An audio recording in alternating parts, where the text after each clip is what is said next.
Hey Fundraiser, I'm Mary Petersen, and this is Hey Fundraiser, the podcast for development professionals who are done guessing and ready to build a major gift program that actually works.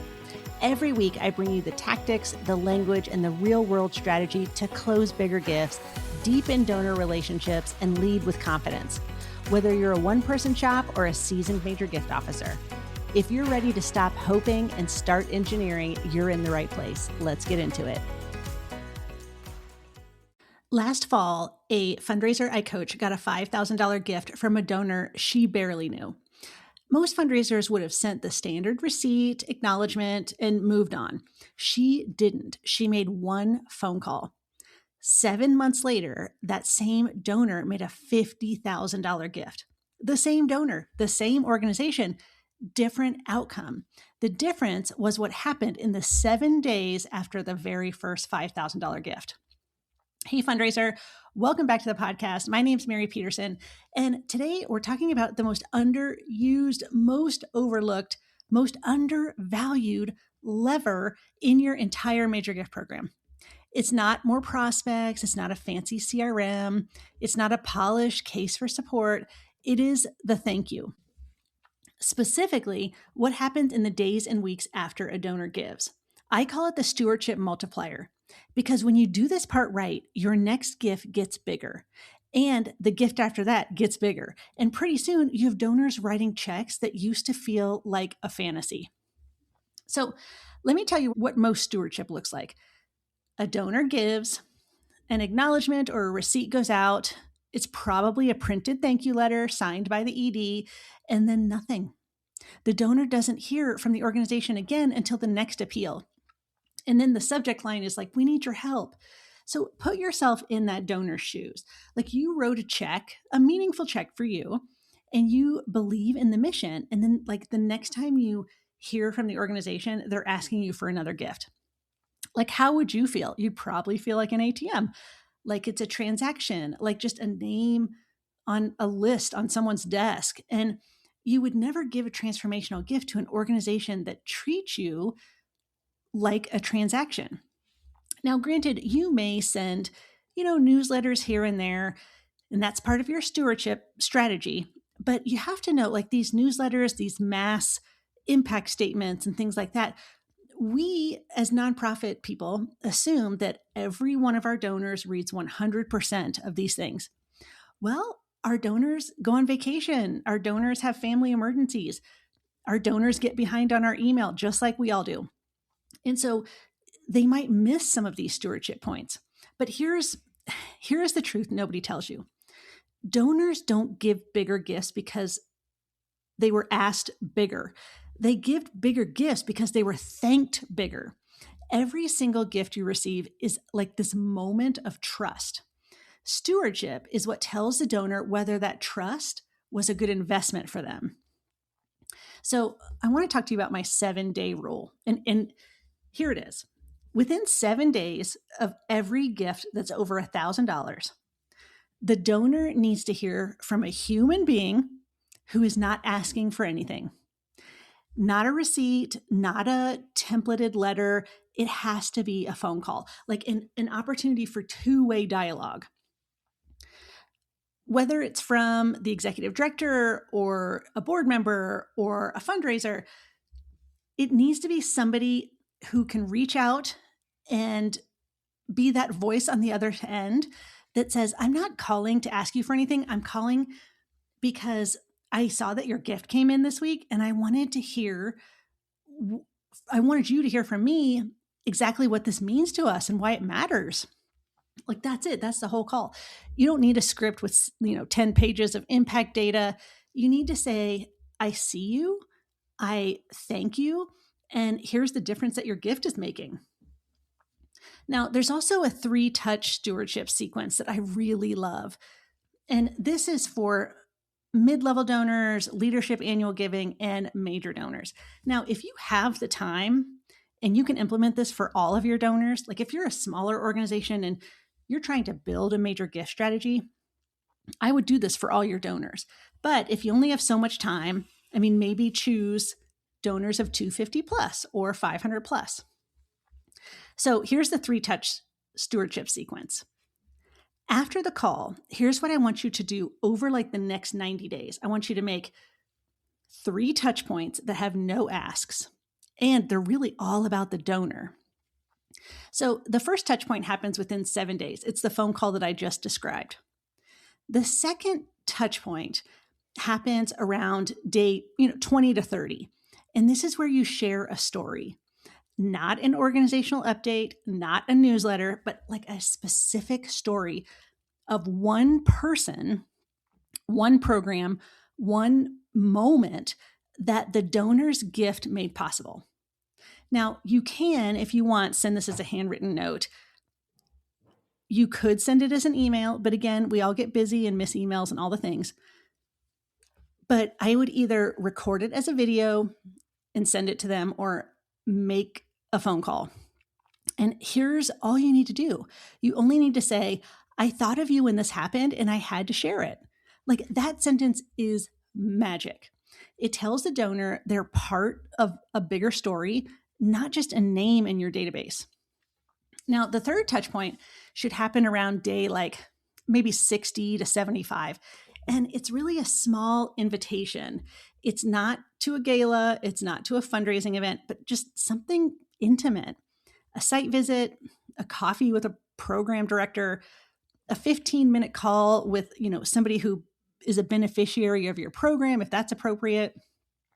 Whatever fits your mission, the point is to bring the donor closer to the work without asking for a dime.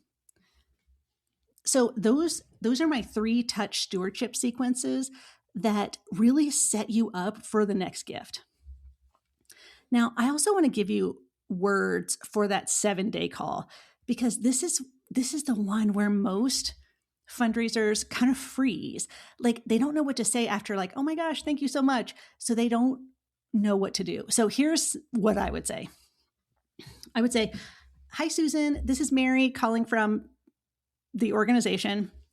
I'm not calling to ask for anything. I really just wanted to call and thank you. I saw your gift come in this week and I wanted to call you directly because I want you to know it didn't disappear into a system. It landed on a real person's desk and maybe stop and think of you. So I just wanted to call and say thanks. That's it. That can be the voicemail. Or if you catch Susan on the phone, then pause and let her fill in that silence. Now, most donors will say something very kind. Some will tell you why they give, which, by the way, that information is gold. Write it down, put it in your CRM, and then use it the next time you see her. The next thing you say after Susan or the donor has talked for a minute, you say, can I ask what made you choose us this year? Like that is it. The donor's going to tell you everything you need to know about how to keep her and how to grow her gift over time. Like it's a very lovely call and it should take you, 5 minutes or less. Now, let me give you some specifics for that, 25, 30-day note or call, because this is also where a lot of fundraisers, they don't want to write a long letter. They don't know what to say. And if you're writing it, like 3 sentences is enough. In fact, the shorter, the better. Most of us have the attention span of like a gnat. So you don't want to write 5 paragraphs, literally 3 sentences. So here's an example I'm just going to make up. Hi, Susan. On Tuesday morning, a single mom walked into our food pantry for the first time. Your gift this fall is the reason she walked out with 2 weeks of groceries and a small birthday cake for her son, and she didn't have to apologize for it. I just thought of you when I saw this and wanted to give you a call or send you this note, whatever it is. 3 sentences. It could be handwritten, it could be an email, or it could be a phone call. Now, I do want you, if you're going to do mail, snail mail, I want you to put a real stamp on it. I don't want you to use the postage meter if possible. It just kind of makes it look more formal in a way, like a bill or an invoice. And this whole thing should take you like 10 minutes or less. And it's going to outperform any kind of glossy 4-color stewardship magazine every single time. And the reason is simple. Your donors are surrounded by polished communications all day. But what they almost never receive is like that handwritten note or that voicemail that's so lovely. So be that person. Now, as we do our stewardship, there's always mistakes to avoid. And let me tell you about the 3 that I see the most often so you don't make them. Okay, so mistake 1 is treating stewardship like it's admin, like a little admin task. If you delegate every thank you to like a junior staff member, or it's like an automated system, the donor knows. Like, let's just call a spade here. Major donors, and really donors, they expect to hear from somebody. Like it could be the leader, it could be a program director, it could be the executive director, it could be you, but don't outsource like the most important conversation of that relationship. So that's mistake number 1. Mistake number 2 is sending generic impact reports. I know it's very easy to put together a mass email that goes to every donor with the same fact sheet about your year-end totals. And that's fine for your annual report. It's not stewardship. Stewardship is personal, specific, and feels like it was either written or said for one particular person. And then the third mistake is going silent until the next time you solicit. So the donor hears from you when they give, and they hear from you when you want them to give again, and then that's it.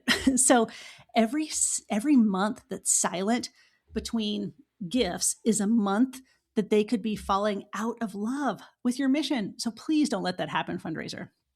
That middle part is where like the next gift, including a major gift, is decided. So what does really good stewardship do to your next ask? So stewardship done well changes the math.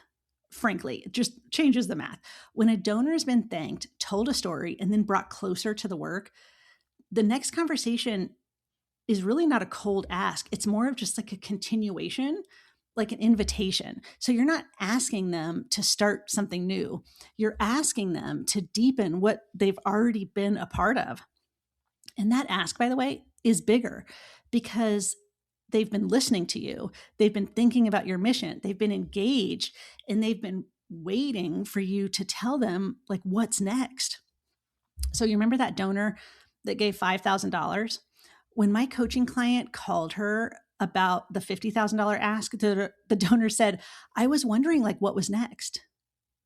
Literally, the donor was wondering when the fundraiser would come back. That is what good stewardship creates. So wrapping all this up, and this is your action item for the week. I want you to pull up your gift report from the last 30 days. Find every gift that's over the appropriate level. Is it $1,000? Is it $250? Is it every donor? I want you to pick up the phone today and make the call. There's really no script. There's no pitch. There's no ask. Just thank the donor, human being to human being. And you can always email me and tell me how it goes. So my email is mary@heyfundraiser.com. And, these are the things, these are the stewardship conversations that we really talk about in my coaching programs. So if you're ready to revolutionize your entire major gift program in one focused afternoon, I do run a 4-hour small table intensive where we sit down and you walk out with like a completely new strategy for either building your major gift program or revamping your major gift program. I'm going to list all the details in the show notes, but essentially it's based on my new book, which is called Small Table, Big Philanthropy. And that book is also available. And it's really the philosophy behind everything we just talked about. Okay, fundraiser, I'll see you next week. Go pick up the phone and thank a donor like you mean it.